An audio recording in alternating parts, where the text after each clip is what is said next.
If you want to see the process of how I shot and edited this image, keep watching. I'm Rune Sorensen, and this video is a behind the scenes from the shoot, and I'll show you the whole process from planning, editing, skin retouch, compositing and working with 3D elements, and also how I work with the model and lighting on set.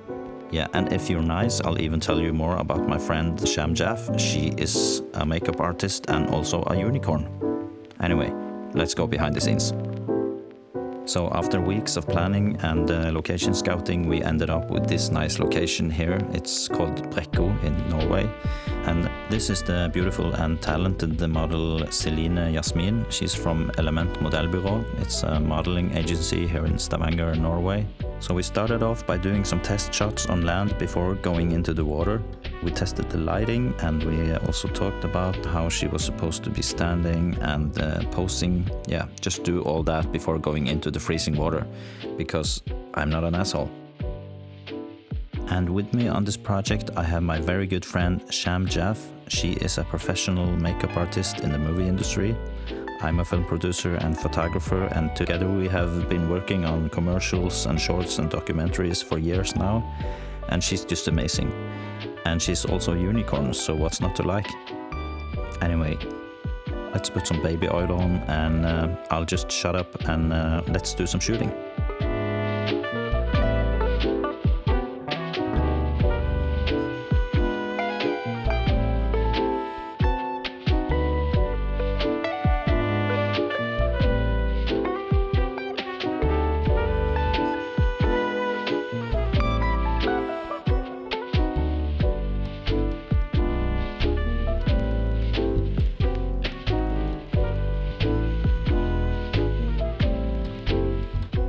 After some shooting, it was time for the main session. So while the model puts on a warm jacket and do some selfies, I put on my super cool pants and prepare to bring the exact same lighting setup out into the water. And this light here, with the blue filter on it, is actually representing light from the spaceship behind her, and I also used it as the actual sun in the background, so the sun you can see in the picture is actually that light. So after weeks of planning and just 4 or 5 minutes in the water, this is the final image. So as you can see, quite a bit of work has been done to this image, and let me take you through it right now. So I've been using Adobe Lightroom, Photoshop and Cinema 4D on this project. So I start off by importing all the images into Adobe Lightroom like you can see here. And then I do some basic adjustments to the image and get the image in a ballpark of how I want it to be. And from there I move on to Adobe Photoshop and do some compositing there. I put in some extra mountains and some fog in the background.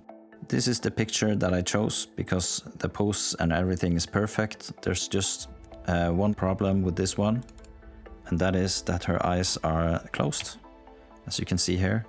But the image is super sharp and everything else is very good. So I decided to use this photo as a base layer, and in Photoshop I could just edit in new eyes from a different photo that is open on top of this, like so.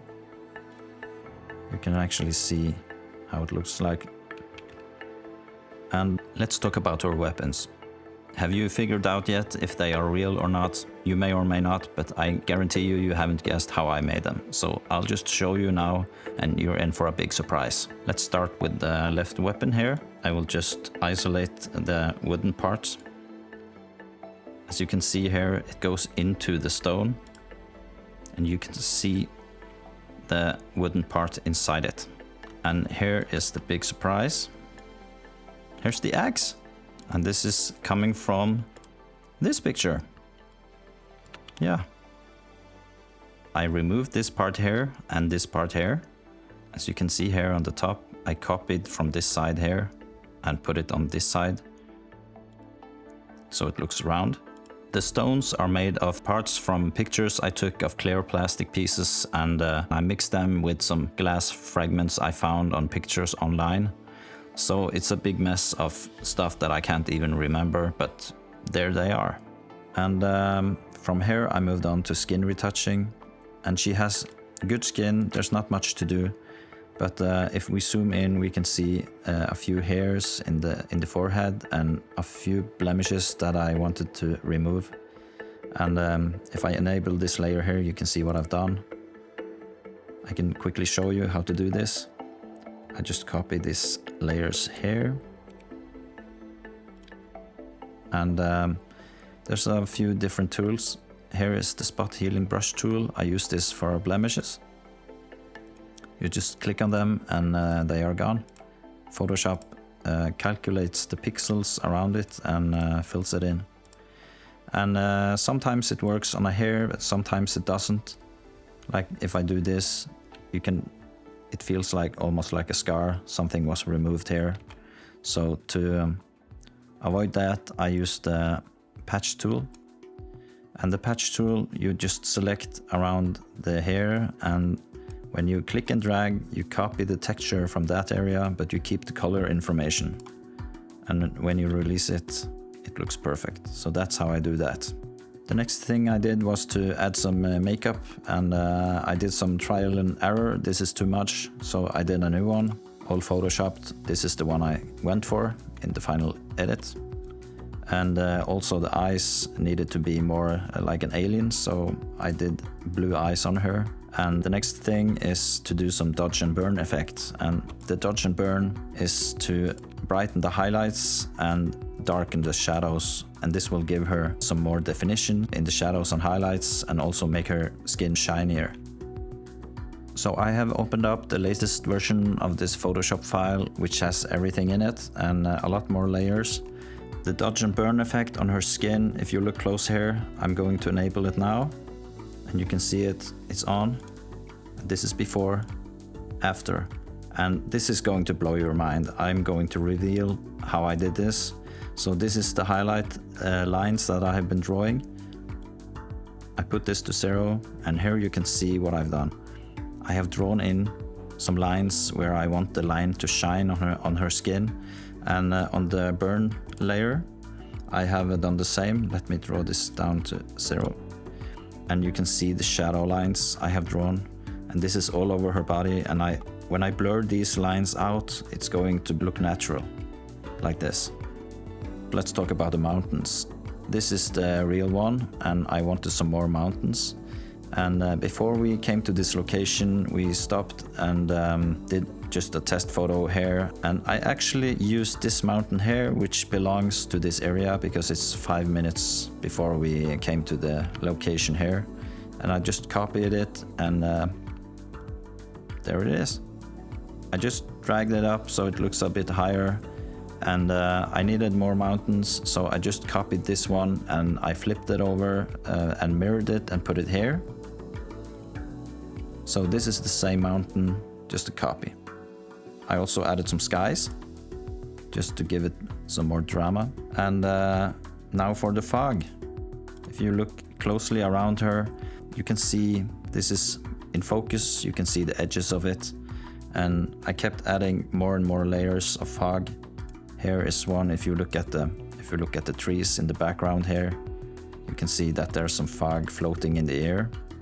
Look around her, you see more fog, and also way back there.